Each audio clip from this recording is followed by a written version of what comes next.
There have been many horrific incidents recently, but perhaps the most horrific has been the fire at Grenfell Tower, because it's quite obvious that hundreds of people have lost their lives as a result of that, and because it was entirely preventable, but also because I cannot imagine a worse way to die than burning to death.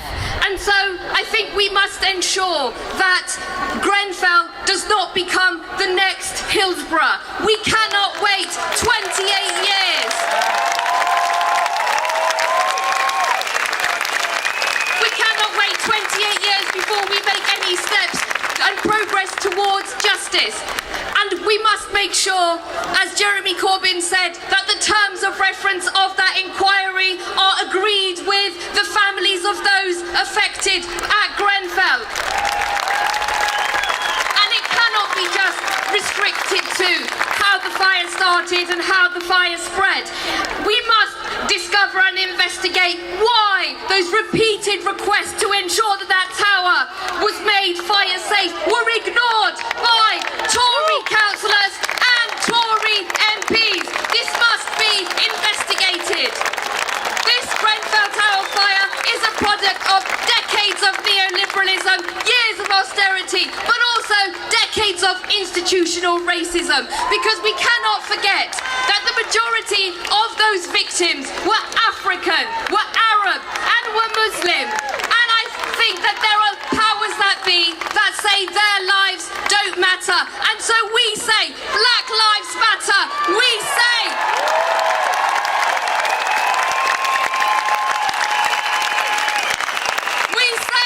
solidarity with Grenfell residents and justice for Grenfell. But there have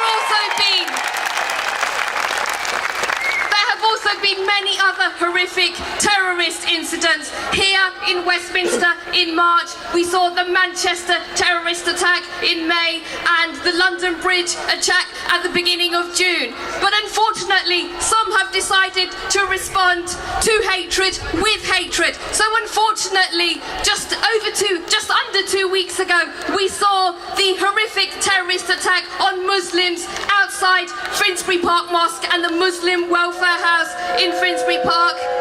And we have seen a horrific rise in racist attacks and anti-Muslim hate crime. In Manchester, such crimes have gone up by 500%. And in London, there's been a spike in anti-Muslim hate crime and racist attacks, including the horrific acid attack on that poor young woman who was celebrating her 21st birthday and her cousin. And so we say solidarity with all those victims. There will be a vigil in Newham marking and showing solidarity with those victims.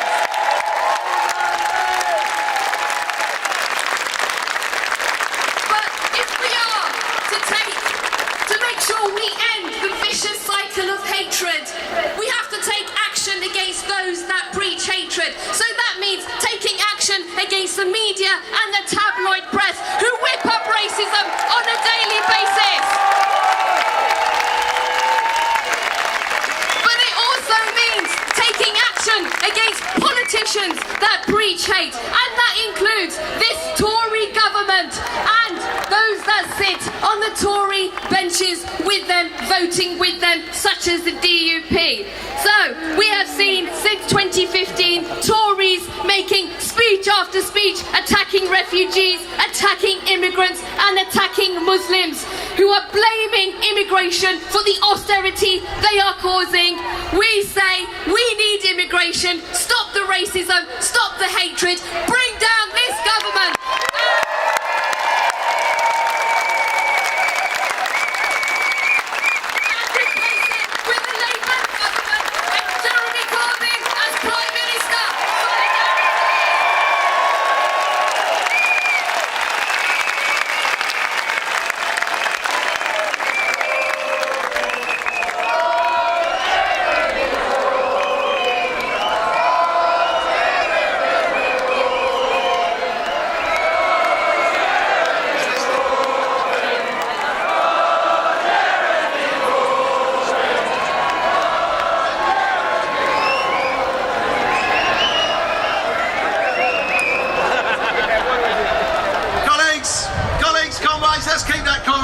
little bit. He's listening.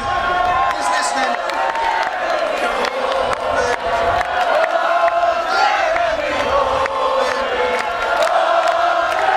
Brilliant. Jeremy's coming. Okay, colleagues. Colleagues, before we get to Jeremy, there are sometimes on these events where something surprising happens, and you don't plan it, and you don't know they're actually with us on the day until they turn up at the stage. And today's one of those days. And anyone that's here from my sort of generation would have already recognised Suggs from Madness. And Suggs wants to say a few words. Fantastic. Thank you. The last person was called Shaggy, and I thought, is that me? Yeah, I'm not going to say very much, reiterating what everybody else has said. So pleased to see you all here. I really feel there's a sea change in society going on right now. And austerity, yeah, so £1 billion to the DUP, fair dues to them. So then, obviously, £1 billion to the police, £1 billion to the nurses, £1 billion to our armed services, £1 billion to the teachers. It's obvious, isn't it? It's as clear as mud. Jeremy Corbyn is my local MP, has been for 30 odd years. And you know, all that like prime ministerial potential, I don't know anything about that. All I know, he was a great MP who did a great job for Islington North. And the last time I met him, there was a street party on Saturday, and we judged the cake competition together. Ladies and gentlemen, would you put your hands together for Jeremy Corbyn?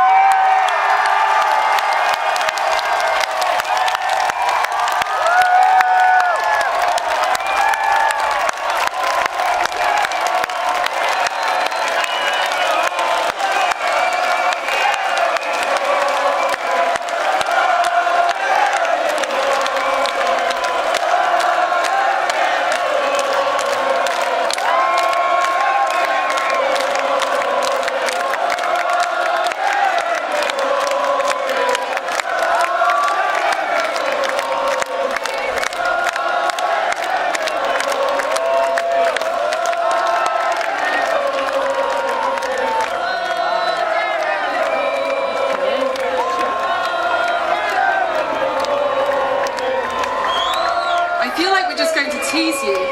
So Jeremy is now going to go off stage. But he'll be back. He'll be back, I promise. All the build-up will be worth it.